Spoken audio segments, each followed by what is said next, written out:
В общем, біз ана жаққа бара жатырмық, қараңыздар. Енді Қапшағайдың өзі болды. Мына көлік сатып алдық. Бір шәбеттен бізді. Сен барғасыңыз да?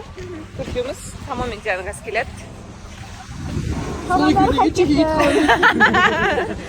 Историяң бәрінде жоқ па? Олар киім ауыстырып жатыр. Сол завтракать етіп алдық. Күштіп тұр. Мына жақ күштіп тұр, е? Бірақ честно маған зона қатты ұнаған жоқ, бірақ Қапшағайдың өзі күшті енді. Вот. Ханёка, беркел. Бер. Берке. Жан. Привет тебе, привет. Привет, алтыным. Старики, қалайсыздар? Чисто әңгіме құрып, күшті темалап қайттық. Бірақ үйге келеміз дегенше поздно болды. Ханёкты ұйықтатып, Ханёк до конца ұйықтаған жоқ. Кештің 12 аса бірақ ұйықтады. Атым өзімізде жатамыз дегенше поздно болып.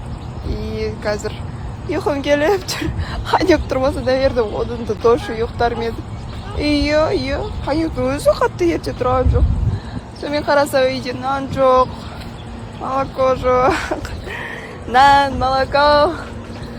Магазинге келе жатырмыз. Ханёкеміз. Подкасттың бірінші бөлімі шықты. Ол мен өзім жайлы қысқаша айтқан болатын. YouTube каналында шықты, бірақ оны ссылкасын ертең Құдай қаласа белгілеп саламын. Өзім бірінші көріп алайын, әлі көрген жоқпын. Және де екінші подкаст ол Бауыржанмен подкаст тоже шығады.